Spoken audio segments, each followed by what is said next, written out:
Hello, everybody. I think we are ready to start now, and I want to start by thanking you all for joining us. A warm welcome to everyone. We're pleased to have you join us today for the second Dubai Association Centre virtual event as part of the series titled Associations and the New World. My name is Jacobson. I'm Executive Committee member of Dubai Association Centre, which is a platform established in 2014 by Dubai Chamber of Commerce, by Dubai World Trade Center, and by Dubai Tourism to offer support and licensing for regional and international associations who want to establish themselves in Dubai and expand throughout the Middle East and beyond. Today, Dubai Association Centre is a growing community of more than 70 associations, both professional and trade associations across all sectors. Our first virtual event was held a few months ago in June, and it focused on the topic of resilience and reinvention, which has proven to be two very critical factors here in the post-pandemic recovery, and of course of special relevance to associations. The event today aims to take the conversation one step further by looking at what are the roadmaps for reinvention. And we are fortunate to be joined by a very strong lineup of experienced association executives who will share their insights and expertise with us over the next 60 minutes. Let me start by introducing our speakers and our moderator. First, we have Alessandro Cortese, who's the CEO of the European Society for Radiotherapy and Oncology. Second is Sarah Johnson, Executive Director of the International Society of Aesthetic Plastic Surgery. Next, we have Magdalena Mock, who is the CEO of the International Coaching Federation. And our fourth and last panelist is David Macadam, who is the CEO of the Middle East Council of Shopping Centers and Retailers. And finally, our moderator for today, Tommy Goodwin, who is with the Exhibitions and Conference Alliance, serving as VP of Government Affairs. Welcome to you all, and thank you very much for joining us today. We look forward to a very interesting session. Now, before I hand over to Tommy, I just want to remind everybody to keep your microphones on mute throughout the session. Please feel free to post your questions or post your comments in the chat function, as we will have time to address questions towards the end of the session. So with that, I'm pleased to hand over to you, Tommy. Good evening, good afternoon, good morning, whatever time it is, wherever you are joining us from in the world, welcome to Associations and the New World, Roadmaps for Reinvention. As Steen introduced, over the next hour or so, we're really going to take some time and unpack that word reinvention and think about how all of us here today can reinvent our associations for the post-pandemic world. And while there's often broad consensus that global associations do need to reinvent themselves just to better deliver member value, to better deliver impact on behalf of those they serve, there's rarely a unified view regarding how our associations can reinvent themselves and set themselves up for success going forward. And when you think about reinvention, there are several important dimensions. We're going to explore three today: experimentation, collaboration, and monetization. And so to help me, we have this wonderful panel that Steen just introduced, who have been driving their own associations reinventions over the last year and a half or so during this moment of critical change. And so let's turn to them now for their insights. And to begin, Alessandro, I want to ask you, I actually want to ask all of you the same question, just to introduce to all of you how you're changing your associations and what your journey has been over the last year or so. So Alessandro, thinking about the three key dimensions of reinvention: experimentation, collaboration, monetization, tell us about your association's reinvention journey during the pandemic. How did these elements play a critical role for you? Hello, everyone. Yes, thanks for the question, Tommy. Yes, so we are probably in the middle of a phase of reinvention linked to experimentation in our case. And we're being very careful not to look too much on monetization at the moment, even if that's, of course, a very important element. But we've learned a few things in the last months. We've learned that the value of the association is content dissemination, but it's also networking. People want to be together, people want to meet, and associations are communities, first of all. And in the last 18 months, we probably lost a little bit the attention to that side of things, focusing on what was possible to do, a lot of content dissemination.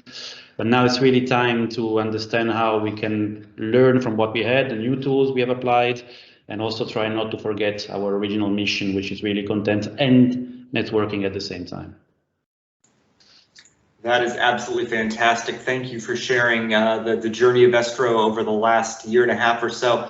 Let me turn to Sarah. Sarah, let me ask you the same question. Can you talk about your association's reinvention journey during the pandemic and how you've gone about driving reinvention and change?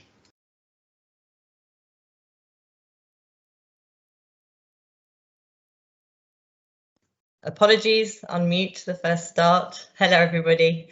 Thanks for having me. Yes, I think I agree with what Alessandro said.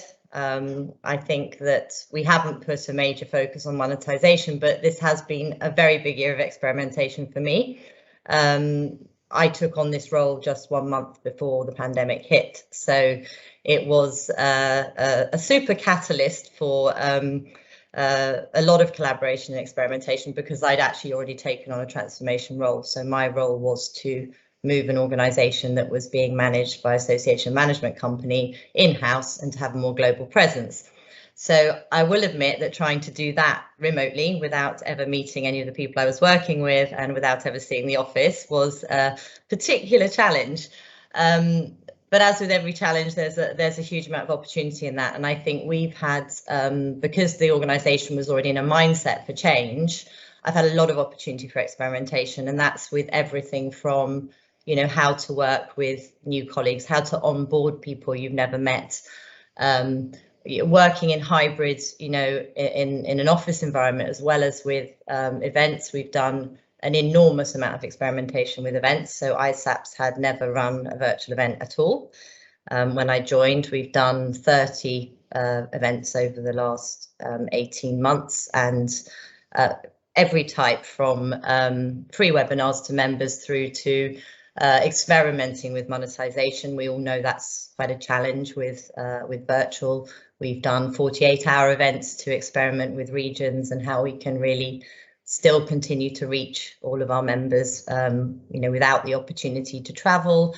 And then most recently, I've just experienced the first hybrid event. So we've done a lot of experimentation, and I think I've relied extremely heavily on collaboration, just because of, you know, being in that situation of not knowing everyone I was working with, but also trying to really leverage the partnerships that we had towards being able to change. So yeah, I think very much emphasize with Alessandro's comment about monetization. It can't be a priority when you first start experimenting. However, we have seen actually a lot of positive impact from changing business models in terms of membership. So our memberships actually increased by 30% in those 18 months.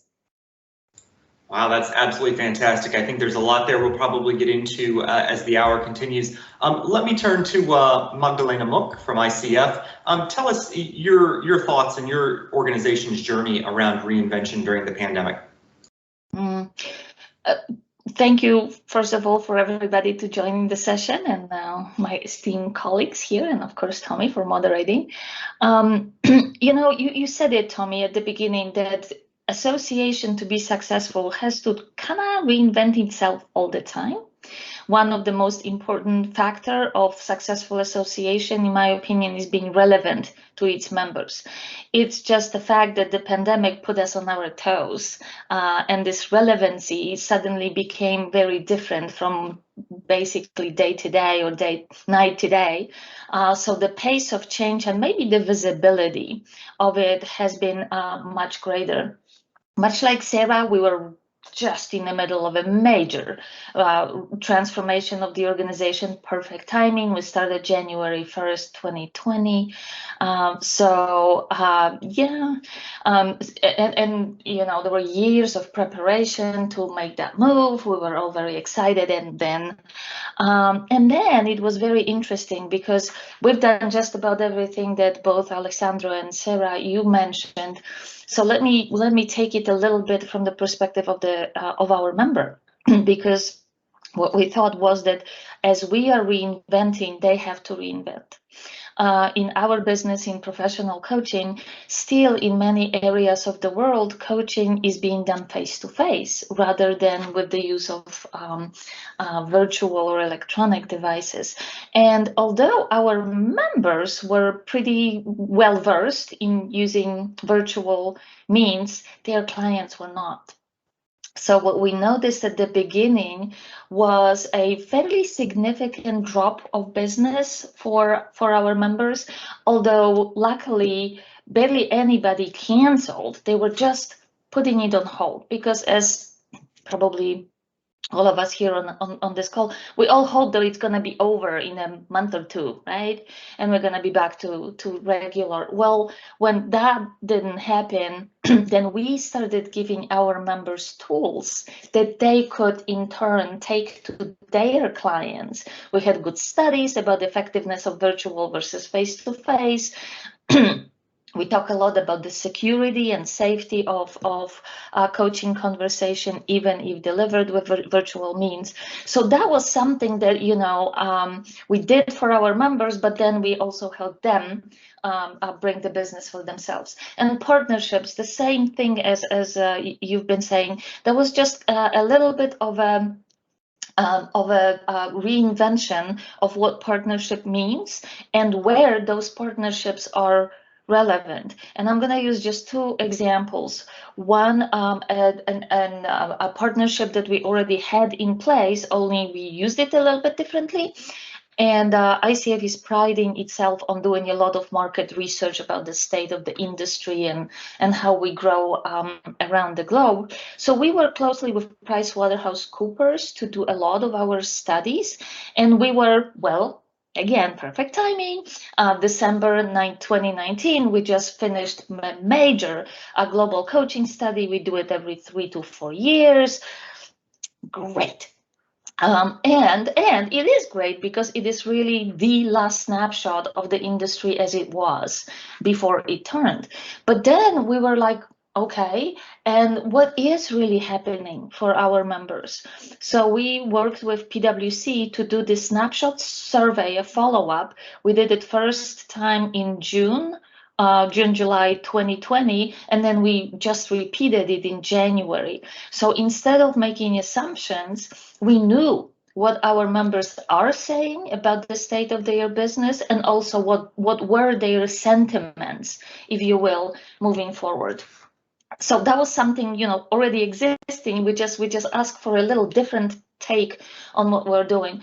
And the other one, I used this example before, so if you heard it, you're going to hear it again, is that we were thinking about unusual opportunity. In many parts of the world, there was some governmental type of support for businesses. Majority of our members are solopreneurs, are running their own small, middle-sized businesses.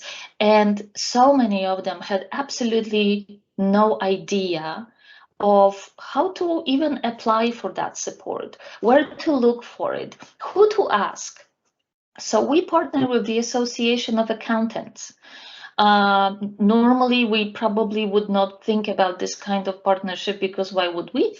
But this time we said, okay, dear ICF members, if you wish to work with our colleagues at the Association of Female Accountants, then they are available. We negotiated a discount for our members. We also negotiated the same for our colleagues accountants. If they wanted to engage a coach, we managed to offer a little different circumstance. Oh, that's fantastic. And we had a comment in the chat talking about the importance of those super fast feedback loops you have. And I think that's a really, really great example of that. As we conclude the introductions, last but certainly not least, I want to turn to David McAdam. David, can you share a little bit about the reinvention journey that your association has been on for the last year and a half or so? Well, thanks, Tommy, and thanks everyone for inviting me here. Pleasure to be here. I'm having a video problem today, but otherwise you can hear my voice, I take it, Tommy, can you? Great, thank you. Our organization, we're blessed with having a fairly young membership. So everyone was able to pivot quite quickly, and it was people perhaps my age and generation who are having the headaches, whereas the younger people who are our members were already pretty hooked up with doing what they needed to do online or video, or doing things that required any kind of a technical idea. So what we did, which was an amazing hurry up kind of program, we created a digital online education program from scratch when we knew we weren't going to be going back very soon to a normal world. We had normally run something in the order of 120, 140 delegates to our education programs that we held every spring. But we turned around and created around 40 modules of different aspects of the shopping center business. And we put it online, and then we invited people to join. And what we found was we were having troubles trying to get the same number of members as we'd always had. We'd had around 1,300, and it dropped down to around 600-700. So we thought we needed to do a couple of things. One, we needed to get an online digital education program going. And second of all, we had to be probably more affordable for everyone in the industry to still stay connected to our organization. So we brought out an idea whereby for $1,000, a shopping center that could have up to, well, the Dubai Mall has 20,000 employees, give you an idea of the scale. But we, the average shopping center would probably have in the order of 25 to 40 members automatically sign up for this $1,000. That made a huge difference for us. First of all, it got us cash flow going. The second thing is that it got a lot more people who weren't with our organization, the Middle East Council of Shopping Centers and Retailers, more interested in what we were doing. So we were able to get our education programs up and running. We had some great support from our members to do the education digitally. And we had a number of more members that were using the education program from shopping centers we hadn't been able to reach before. And the same went for some retailers as well, Tommy. That is fantastic. Great examples of both experimentation and monetization. I think all of you have framed up some things I'd like to go a little bit deeper on, and maybe we'll start with Sarah this time. Sarah, you mentioned your association being on quite the journey from being managed by an association management company to being professionally staffed and moving in toward more of a global office model. And I know at the same time, you have also been leading a strategic planning process, which developed a new 5-year plan for the organization. I'd love to hear a little bit more about that, the output and the outcomes from it, and how you see that impacting how the association collaborates going forward. Sure. So I think, again, slightly opportunistically. So we were in a position where actually having a new strategic plan was somewhat essential. You know, we're completely changing the foundations of the organization, going through transformation anyway. So I had a fully engaged audience, let's say, but better still, as Magdalena said, the difference with surgeons is obviously being at home, they actually couldn't do anything. You can't do surgery if you're not with your patients. So I'll say I had a very captive audience. They were all very keen to be kept busy, and that's allowed us to go, you know, right through the organization. Actually, we did a full, rather than just a strategic plan, we actually did a full organizational review. So right back to vision, mission, values, which I think was really important. So actually to just take a step back, review the culture of the organization, what was really valuable. And we did that right through across all the members, other stakeholders and our partners, and then sort of built a bottom-up strategy, I guess, working then with the board to fine-tune that into the final strategic outcomes that they really wanted. So we did some very intensive workshops with some of our key focus groups. So again, ISAPS is a little bit unusual. So although it's individual membership, we work really, really closely with all of our member countries to make sure that we have true representation. So we have an ambassador group already. And we also have partners with most of the key local societies. So we pulled those groups together independently, did full workshops with them to come up with the final strategic goals. And we ended up with a 6-point strategy, actually, which really reflects on a lot of the things we've just been talking about, because I think they were really forefront of everyone's mind. So really thinking about the customer care part of what we do and the communication with our members. What do they really want? The broader collaborations that we needed, both with our existing partners but with new ones, to be forwarding our mission. So the mission is about patient safety. And again, in the middle of COVID-19, what better time to be thinking about that? Making sure we had a comprehensive education, but again, because of the nature of the specialty, people have to be very well qualified to join the organisation. So reflecting back on how are we going to engage young people better? So we've got a plan that really focuses on junior doctors and trainees.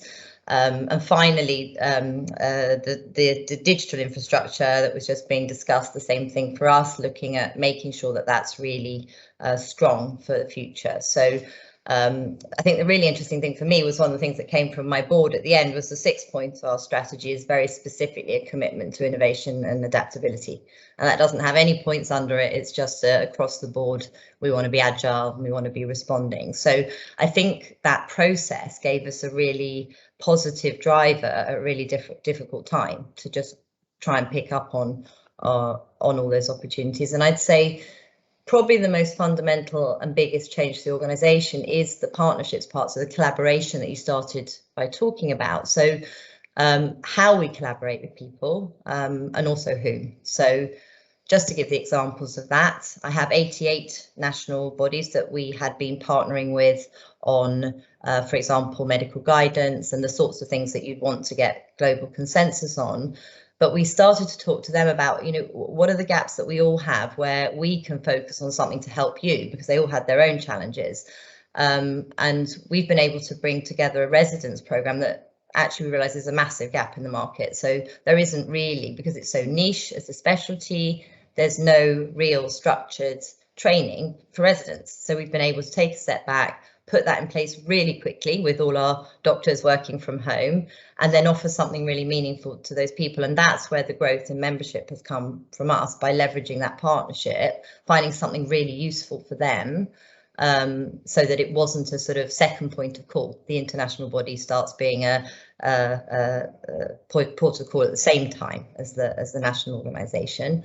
And I think, like Magdalena, thinking outside the box, like what are the kind of partnerships that would be more useful to our members? So we've just in the last few months introduced a brand new partnership with another non-profit organisation around facilities accreditation. So one of the most important things in safety, obviously, is to make sure that you have an accredited practice. That's not available in every part of the world. I might not have thought about doing this a few years back, or certainly I'd have been thinking about doing it perhaps with financial gain, but instead we did it as a benefit for our members, and we now have the opportunity for any of our members globally to have their centres accredited. We also do a global survey, and again, getting the engagement with that sometimes can be difficult. You know, we're trying to publish data every year, you know, to keep the whole industry up to date with our practice. And again, the motivation to do that, because of the ability to report on COVID-19 properly, we've had much more engagement. So I think a number of opportunities through strategic planning, and it's left me with, I guess, a foresight for the future that's very much about collaboration and partnership now. That is absolutely fantastic. And I'm struck that both you and Magda mentioned the importance of partnerships. And Magda, maybe this is a good opportunity to turn to you. You mentioned some of the partnerships that ICF is engaged in, and some of the examples of your innovation. And it feels like to be able to do that, you have to have your finger on the pulse of some of the trends out there. And I know you're a little bit of a self-professed trends junkie here. As you're thinking about the external drivers of change that are leading you to some of this collaboration and experimentation you just described, what are you keeping an eye out on these days? David mentioned his membership being already younger-ish. Ours is more mature, let's put it this way. What we're observing is, of course, and we know it from demographic trends, that the workforce is becoming younger, that millennials will be 75% of workforce in a couple, 3 years' time. And you know, in ICF, it's interesting that our majority of our members, the age band did not change, but we moved from generation to generation. We used to be predominantly baby boomers. Now we're predominantly Xers, and mind you, some millennials are encroaching. So that, you know, and is it about younger members? Technically, no, but the needs and the wants and the desires of a different generation are different. So this is something, you know, about keeping your hand on the pulse, your finger on the pulse of you just can't say nothing's changing about our membership. It is another humongous change for us, and much like Sarah, we enjoyed a very rather significant growth in membership, and especially significant growth in applications for ICF credentials. So what we're seeing is that ICF having members in over 140 countries, depending on the region, we do see fairly significant demographic differences, cultural differences, and that's something that we're paying a very keen attention. For us, like I think for many, but coaching, fortunately, is becoming more of a must-have rather than nice-to-have, but the economic circumstances are something that are a pretty significant driver for us of the prosperity or lack of thereof for our members. So, but definitely a younger, more digital population that is joining not only the ranks of the membership, but also the ranks of the clients. In our case, you know, client often, or client demand or client push is what makes something a reality. So observing those two dynamics, who are our members, who are our customers, is something that we definitely pay attention to. And much like Sarah says, you know, it's like what would be useful, and don't make assumptions. Hence the surveys, because we were very good at making assumptions that would probably cost us a lot of money, and mind you, would not meet with as good of the response as we got for doing what members told us they would like to see us do. That's very interesting, and we certainly like to hear good news stories. So it's wonderful to hear that both you and Sarah experienced some membership growth amidst all this. David, I want to pull on that string around trends for just a little bit longer, because I know you lead a Dubai-based association in the retail world, and you sort of mentioned the role of younger generations there. I would imagine those demographics play a huge role for the Middle East Council of Shopping Centers and Retailers and your members. We'd just love to hear a little bit more about that and how it shaped how you've been thinking about experimentation, collaboration, and monetization for the organization. Sure, thanks, Tommy. Well, I can say that if you look regionally in the GCC, so the Gulf countries, each country has a fairly young demographic, but I would say overall, you could say between 50, depending on the country, between 50 and 65% of the population is under the age of 30, 35. So it's a very, very young population. This is where I think the bulk of our members are coming from as well, because they're needing this education, but they're also reaching out to us to understand more about what's going on in the industry. So in terms of collaboration, and I know Magdalena, you mentioned this as well, the collaboration, getting out and talking to people when we were in the lockdown phase for the 18 months or a little less than that, it was really important for us to understand what our members were looking for and what they needed. But what we found, which was interesting, was they really just wanted to stay connected to something that they could relate to, and something that they could, I think, learn, continue to learn about the industry. So we were able to really facilitate a lot of what these younger people were looking for through the education program, but other ways through webinars we did as well. We had a number of webinars. We were early days starters for webinars. It was even the first, second month in lockdown, we were hosting webinars every week, every 2 weeks. And we really captured a lot of interest from our people that would join us. And we had, it started slow. We had somewhere around 60, 70 members on our webinar, and we went up to about 150, but we never had many more than 150 members on the webinar. But yeah, it was good. It worked out well for us. What we ended up doing was learning from them what they needed. So that was a collaboration. The experimentation was really the education component that I've already spoken about. That was a big deal for us. And the monetization, we were used to hosting live events every fall. Usually it happened September, October, and we would host 3,500 delegates. And of course, when you go from 3,500 delegates to zero, I mean, it's a big shock to the overall financial system for the whole Middle East Council of Shopping Centers and Retailers. We did all of the things that you need to do, cut down on your costs and move to smaller offices, just do all of the things that you need to do to make it work. But what we found was the monetization started to come when people felt that we were more, there was something that they could use that we were offering, and they started to come back to us with membership or with taking more of these, what we called the GAP program, where we sold these $1,000 memberships for huge shopping centers. We found that we were actually able to gain traction, and that's made a big difference for the monetization.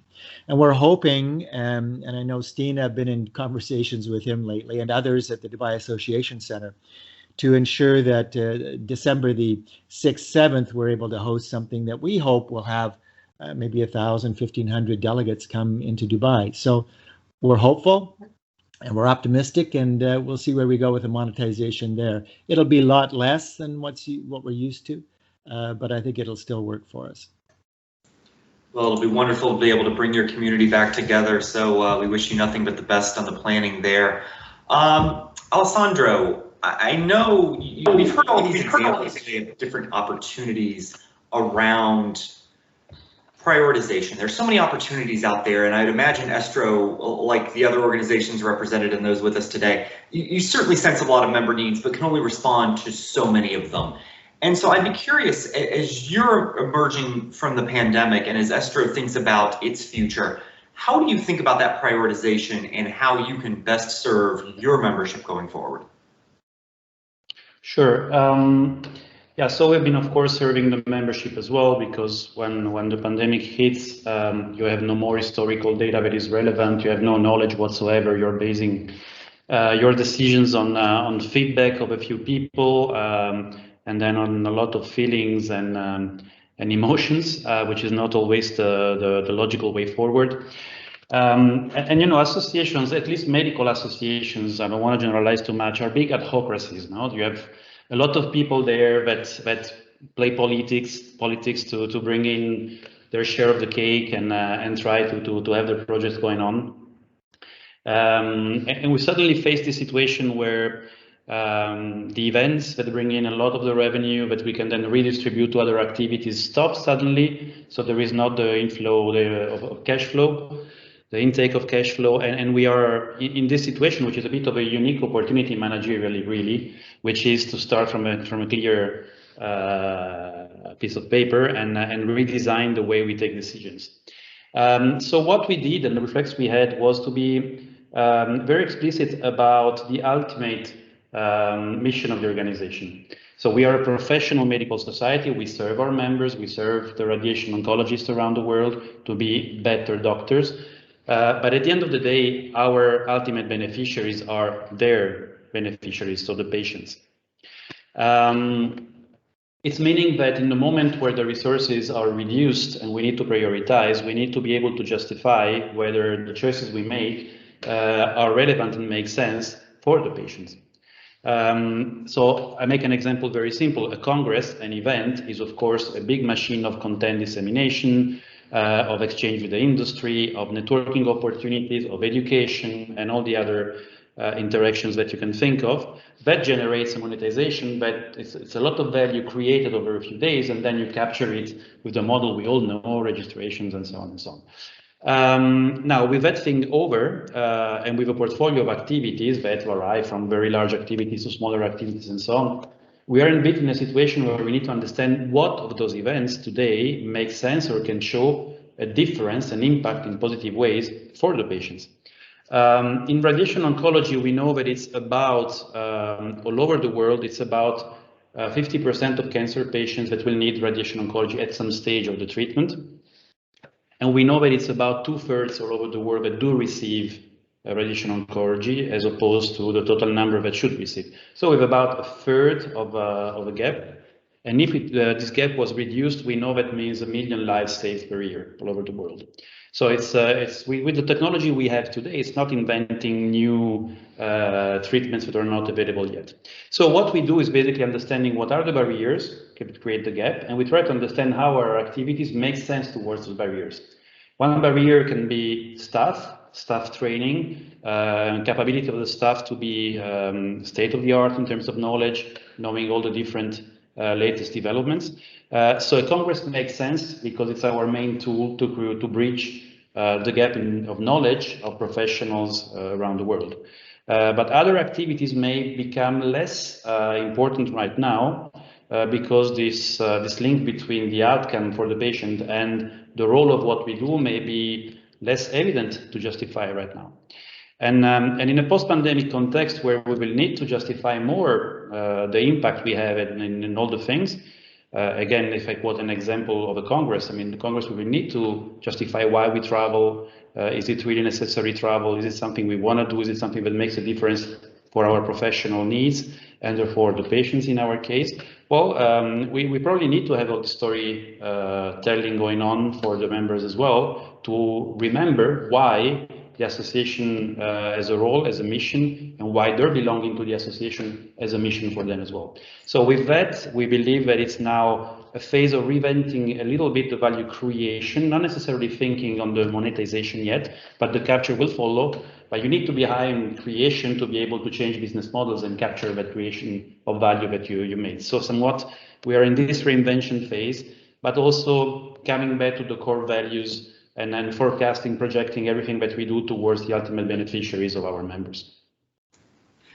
That's fantastic. And I think it's very interesting that in all of your comments, there's this thread of, I believe Martin Cirque referred to it in the chat as meta relevance, making your members relevant rather than necessarily making the association relevant. And it almost feels like as you're thinking about who you serve and who you're ultimately impacting, there's this lens of stakeholder capitalism that has come to the association world that I think is just absolutely fantastic, and just such a shining example of some of what some of the innovation and new thinking that's going on in this space. So first off, Martin, thank you for that comment. There have been several other comments and questions in the chat. We're going to get to those in just a few moments. I want to do kind of a lightning round of questions with all of you and just pull on the string a little bit more of some of what's been brought up here already today. And Sarah, I want to turn back to you for a moment. Magda was talking about trends and some of the factors that are impacting her association going forward. I'd be curious, as you're looking over the horizon at the International Society of Aesthetic Plastic Surgery, when you think about this experimentation, collaboration, monetization lens going forward, what do you foresee? What do you think is going to impact your association's ongoing reinvention? Yeah, okay. I mean, I think for me, first of all, this is the start, not the end of a journey. I think that, you know, the COVID, as Magda said earlier, it's been an accelerator. It's not just a moment in time. So I think moving forward, keeping being completely flexible to change, keeping on listening to our members is absolutely essential. And just, I mean, I couldn't agree more with what Alessandra just said about, you know, the remembering what your impact is. And I think what's maybe a little bit new in this environment as well is how you measure success. Martin's asked this question in the chat, so I'll aim to begin to answer it. You have to keep thinking about what those success measures are, because they may be changing a little bit as well.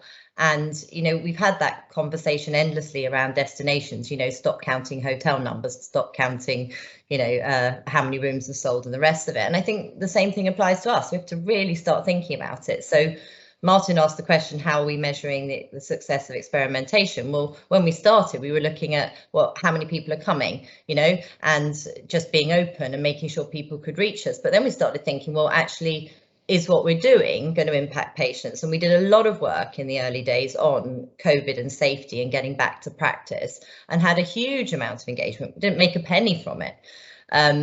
So you have to start thinking about, like, what are the measures of success? And we have put now into all of the things we do sort of 4 critical questions, which are about impact on patients as a result of what's happened. And we can't do it to the same extent Alessandra can, because it's maybe a little less tangible in some respects, but it's really important to ask those key questions in everything you do. I think in terms of the business model, so the impact that experimentation needs to continue to have, I think you've got to look at these societal mega trends. They're not going to go away either. And again, if anything, they've been accelerated. So, thinking about younger audiences, how they work, what they need, really anticipating more regionalization. I don't believe we're ever going to go back to the same scale of everyone being in one place. And I don't actually think it would make sense, from a climate perspective, for many different reasons. So how do we work with regionalization in the right ways? How do we think about leadership truly being more global? I don't think, many organizations, you're always based in one place. Do you really think about how leadership needs to be different? And this is one of the things I'm trying to work with my board on at the moment. Is it's not about reaching out to different regions, it's about making sure your leadership is coming from those regions. So yeah, and for us particularly, looking to Asia for more leadership. And I think the final thing I would just say is just thinking about hybrid as a way of being. I mean, it's not just about our events, is it? It's about how we're working every day. What does that really mean? And I've gone from thinking I'd be setting up a small office space in London. We have no office. We have a fully virtual office environment now. I thought that might be temporary. I'm continuing to explore with my team what they want and what they need.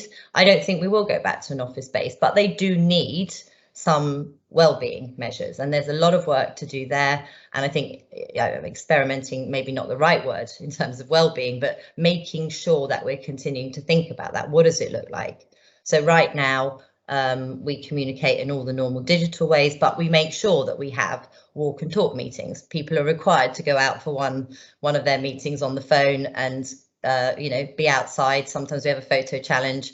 When we have a meeting, it's not in an office, actually. We will meet at a museum where they've got a meeting space, and we'll do some work, but we'll have a social interaction as well, because the feelings of what you need when you come together are completely different now. It's not a desk, and it's not a place to put your filing. It's about that sense of connectivity and well-being. So for me, all those things put together is what we need to think about going forward and continue to evolve all of our ways of working. Such great thoughts, particularly around the role of regionalization. I was chatting to Mohammed Magazi from UITP yesterday and his team, and we're thinking about how do you leverage that global presence and make sure that when your members are screaming in one location, it's not a whisper by the time it gets to you at headquarters. And I think that's just such an important idea. David, following up on some of what you had mentioned earlier and kind of this idea of advice going forward, you're in a very fast changing world, both in terms of the retail industry and just the growth of the Middle East region more broadly. What attributes do you think are critical for your association's reinvention and reinvention more broadly? Well, yeah, that's a great question, and it's one that we think about often with our board and also with our staff. It comes back, I think, to really thinking about how we can add value. So what we like to say is, what can we do to raise your own personal profile locally, regionally, and globally for our members? And that's what we do. We have been actually very successful with part of our operations for what we do is we help people relocate to other parts of the world in the same industry. And so we've had a number of people who are leaving the Middle East for a number of different reasons. They were older, whatever. And we were able to help them relocate to other spots, largely Canada-based, but also US-based. So it worked quite well for the networking that we were able to provide. So we were able to help them raise their profile locally, regionally, and globally. And that's really, I think, what our members were looking for as an extra sort of added value. I think the other thing, Sarah pointed it out, I think we still have a small office. I know we're in a building that's the same building that Steen's in, but it's much smaller, of course. And we still have members who drop by. And I think that's maybe a little bit different. The Middle East region is a little different in the shopping center industry, first because it's a lot more social element based in the shopping centers and the retailers. So families go as an excursion or an outing, and they go to a place that's very comfortable and actually 5-star looking in terms of the delivery of how it is. So they're actually, having worked globally in the shopping center industry, I will say that the shopping centers in the region are probably leading edge over anywhere else in the world. I say that because there's just so much money gone into building these structures that they are absolutely wonderful. So the families love to come together. They share some time together socially. There's the family entertainment centers, there's cafes, restaurants, there's the shopping that normally you would expect, but it's a much different environment, and it's a much different experience for the families than what it is perhaps in say in North America, for sure, I know that, and other elements, other places like Hong Kong, for instance. It's what we have in the Middle East is much different in terms of a family style, community-based place to go and hang out as a family and feel safe, comfortable, and well taken care of. That's very, very interesting, and such a unique role that the folks you represent play in the region. Alessandro, let me bring you back in here for a moment. Outside of we had the opportunity to catch up recently, and you shared what was just an absolutely fascinating idea with me, is the notion that associations need to think of themselves almost like an iPhone. Can you tell everybody a little bit more of that concept and how it plays into this idea of reinvention? Well, it's a simple idea. I think associations are pretty much an old thing, like the phone used to be, the simple phone. And then there was this idea of bringing a platform for online commerce into the phone, and then maybe change a little bit the device with a touch screen, and then you have something new.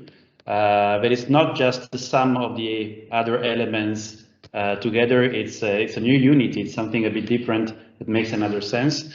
And then when you have this inductive phase of creation of something new, then starts a new phase where you make it faster, more efficient, with better screens. So then you innovate and you keep evolving the new entity. And I guess we are a bit in the same phase with associations, where we are like an old phone. Huh? We know very well what we do, what we used to do before, and what we thought our members and customers wanted from us. And then we are in a world that is evolving, that is changing, and we have a lot of models out there about on-demand platforms, about productizing an audience, about giving access for sponsorship content. So I guess we're in this phase where we need now to come and take those models, bring them into our world, so bring them into the old phone, the new platforms, try to see whether we can create a new unity, something that is different, but it's not just the sum of something that is already existing, and then from there see if indeed this iPhone of associations, meaning a new product, a new device, a new platform, a new way to engage with communities and give them content, can lead us to then enter into this phase where we will all develop from there and then improve this model further up. But I guess we are a bit in this phase now, and the window is very short, because we know we are boards are very defensive. So if we don't drive a change in the next few months, then the whole habits will come back and the window will close and we will miss the opportunity. That's fantastic. We're going to go to audience questions here in just a moment, but Magda, before we do, just one last question for you. Everyone else has shared their advice and thoughts. What advice would you share today with folks who are here from the association community that are just beginning their reinvention journeys? What do they need to keep in mind to be successful in this important endeavor? I will be repeating some of what we heard from my colleagues, because listening to member needs is definitely something that it's very important. As I said, sometimes you can go on a very cumbersome, lengthy, and expensive journey to end up with the phone that nobody wants to buy.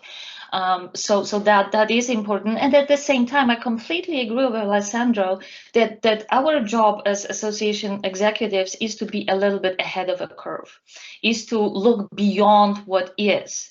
And that to me has two kind of two-pronged approach. One is not to lose sight of competition.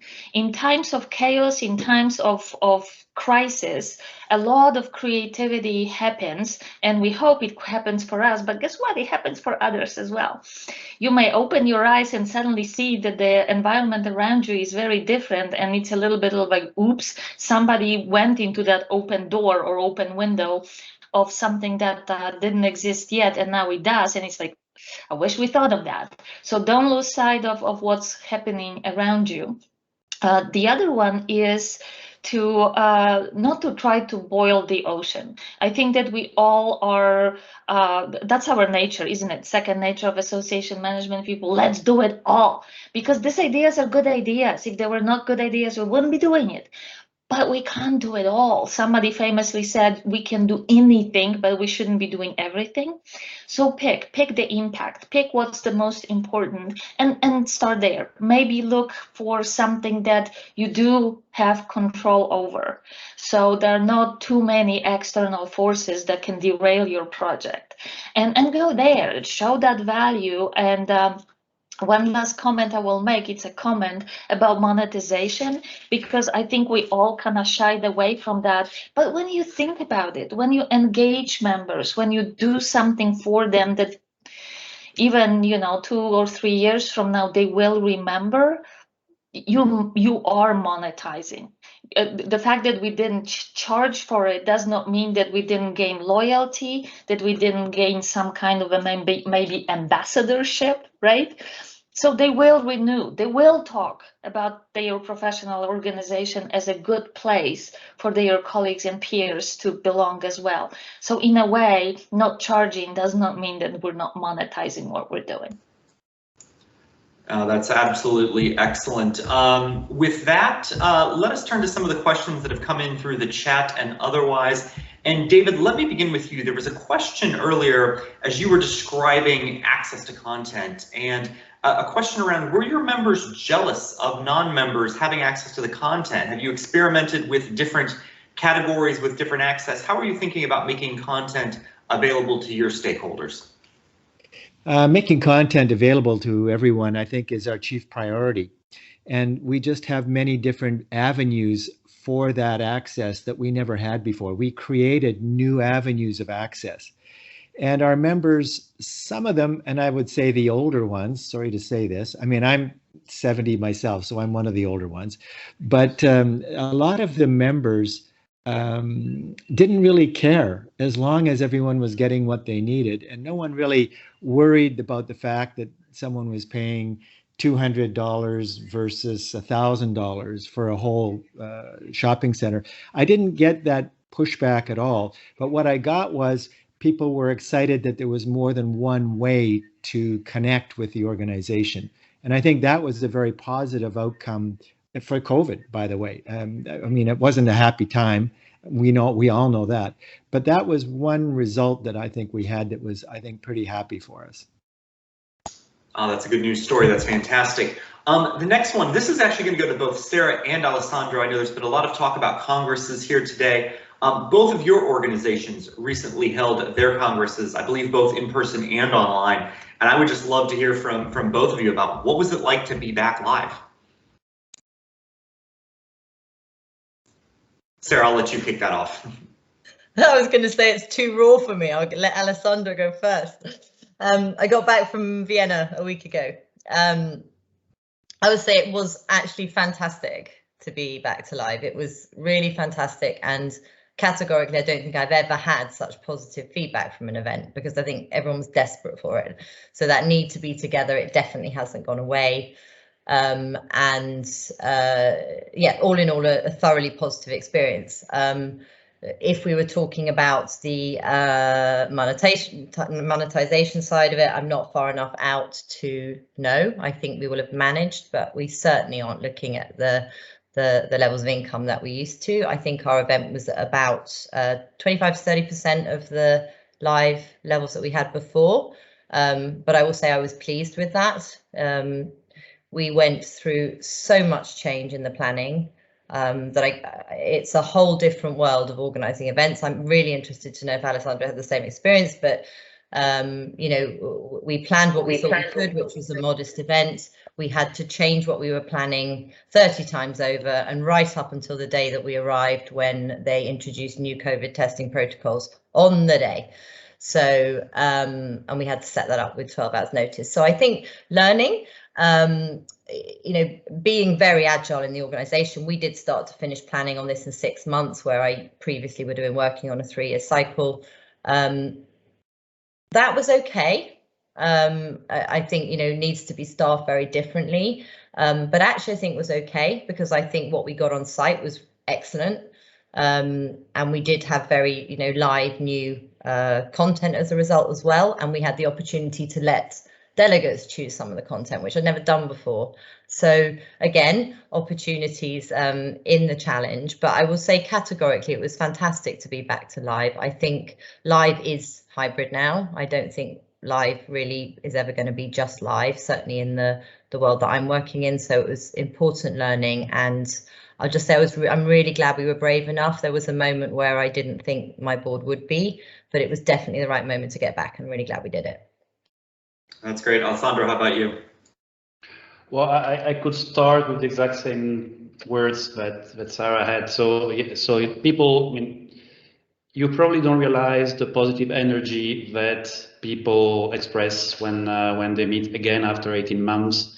In our case, it was the first, let's say, serious trip after a while, both for the exhibitors and the doctors. And everyone will just remember that meeting because it happened. We ended up having about 2/3 of our normal audience, about 85% of the industry attendance. Full fee, so no discounts. Full fee also online, just to be very clear. And so we ended up having 60-40 ratio on site and online. So 60% on site and 40 online. Yes, some rules, some adaptation, some constraints with COVID, but 0 cases reported. Of course, doctors, they all are safely vaccinated, and it's relatively easy in that case to start an activity. But my main message is really that we should all be very confident that it is possible, that we all should restart. We should not listen to our boards if they are defensive. It's the role to be defensive, but it's our role to convince them that the benefit is so much higher than the risk avoidance. So yeah, I guess very happy as well to have been in the first line to restart. There's a lot of momentum now generated. And financially, it's not bad. It looks about half of the margin we used to have before COVID. So again, the machine is starting to roll again. The engine is restarted. Well, that's fantastic, and we'll hope David has a great Congress in December, and all of you who are with us today, the best of luck in your events. Working for an association, the Exhibitions and Conferences Alliance, that represents the business events industry, I think it's just what Sarah and Alessandro said. There's just such an energy to getting back together, and people are really looking to meet again. So I think it's right there, and Steen's going to tell us about a great event here in a few moments that's going to be taking place in Dubai early next year. Let me close out with 2 more questions. Alessandro, let me stay with you for a moment. Question here in the chat.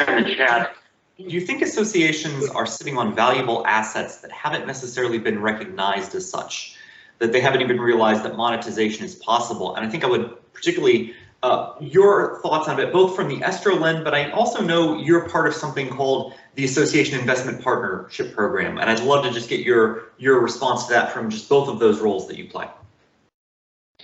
Sure, it also refers to the discussion we had before about prioritization and ROI and how to see the role of an association in this world. So we are in a bit on a strange phase where we want to change. We need to fund change, because that's also an important component. And associations have been quite resistant over time to be strong in business planning, maybe because of sitting in a very comfortable situation with regular cash flow in, and so somewhat not so much of a strict business planning into it. And so now we're a bit in a phase where we know we need to change. We know we have a window that is allowing us for change. But we're also in the situation where cash flow went down in many associations. And even if many associations have strong reserves, it's a bit strange because we're in a phase where it's cheaper to loan money than to disinvest from reserves to reinvest into your own activity. And so that's why I was very happy of this initiative and to join it. So it's the creation of an investment fund for associations that basically allows organizations to do what any for-profit business would do, which is to go out and seek for venture capital, come with a business plan, assess after a few years, and then either renew the investment or pay back the investors and continue on your own. And so the idea is really to go back to what organizations need to do now, which is to create new platforms, the iPhones, as we discussed before, and also come with the idea of trying to support them financially in starting those opportunities. And so my role, like the other partners in there, is a bit to act as investment angels, if you want. So we try to support organizations that are interested, help them business plan, help them convince the investors, the fund that is behind the AIP, to invest in a specific association, a specific initiative that they're taking. And I guess it's interesting because it's the right time to do things like this in our industry, and it will also help change a little bit more the mentalities and maybe professionalize a bit more the management of associations, because I'm quite convinced that there is no such a thing as association management. There is only good or bad management.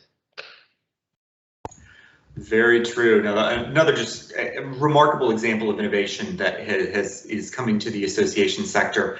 Last question, we'll get out of here on this. For both Magda and Sarah, a question from the chat. You both pointed out that your associations experienced some membership growth during the pandemic, and a question around, is that type of growth sustainable in the long term, and what are you doing to think about retaining those members from that long-term perspective? And maybe Magda, we'll start with you. Sure. Well, certainly, I hope it's gonna continue. I think so. So I think I will address first, why do we think that we got an increase in membership? I think it was twofold. One is that coaching as a profession is becoming much more mainstream, and there are more people interested in becoming coaches, more people experiencing coaching. Oftentimes, when people experience coaching, they want to become one.